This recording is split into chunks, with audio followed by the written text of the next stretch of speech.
C'est au cours d'une conférence de presse dans la salle Bellevue du Café de Paris qu'a été présentée la 3e édition de la Monte Carlo Polo Cup. Le président Francesco Mitrano avait réuni ses convives pour présenter les différentes étapes de la manifestation, les partenaires de l'événement ainsi que les équipes sans leur monture mais dans une tenue impeccable. C'est lui, Francesco Mitrano, qui il y a quelques années maintenant a décidé d'initier la principauté à cette discipline en créant le premier club de polo monégasque.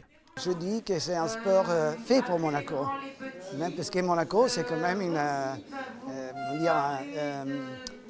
endroit, un pays très particulier, très électif, très particulier, comme le polo.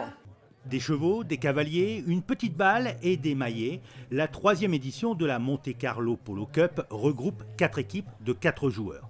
Des joueurs de haut niveau arrivés pour l'occasion d'Europe, des USA et d'Amérique du Sud, et plus particulièrement d'Argentine, patrie des meilleurs joueurs et terre traditionnelle du jeu depuis que les Anglais ont introduit ce sport il y a un siècle. Parmi les cavaliers, ou plutôt les cavalières, Chantal d'Aquarone, la seule femme inscrite à la Monte Carlo Polo Cup. C'est beaucoup mieux de jouer avec les hommes qu'avec les femmes, car les hommes sont plus forts. C'est donc beaucoup plus intéressant et finalement, on se sent comme un homme. C'est vraiment bien.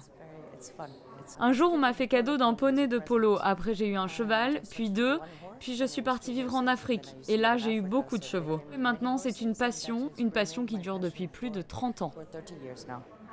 Après avoir foulé la pelouse du terrain du Devins à Beau Soleil lors des 2 précédentes éditions, les équipes se retrouvent cette année au domaine de Virvan à Saint-Martin-de-Peille pour une compétition sportive où l'élégance est toujours de mise, mais qualifiée aussi par beaucoup de sport mondain. Le polo, c'est un sport élitiste, je voudrais dire. Et mondain, bon, après, c'est le glamour de toutes les choses d'un certain niveau. C'est un sport qui a besoin de beaucoup d'investissement. C'est un sport avec des chevaux. Et il faut voyager beaucoup pour participer à des tournois. Il faut avoir une organisation.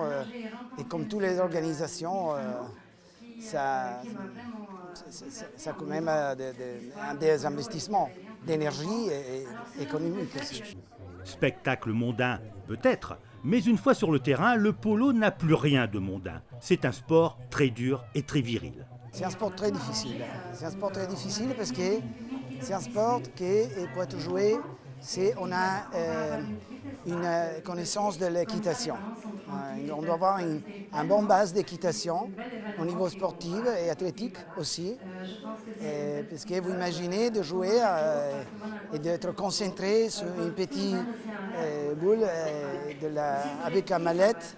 Et on ne pense même pas qu'on a son cheval. C'est un tout temps avec les animaux, avec le cheval.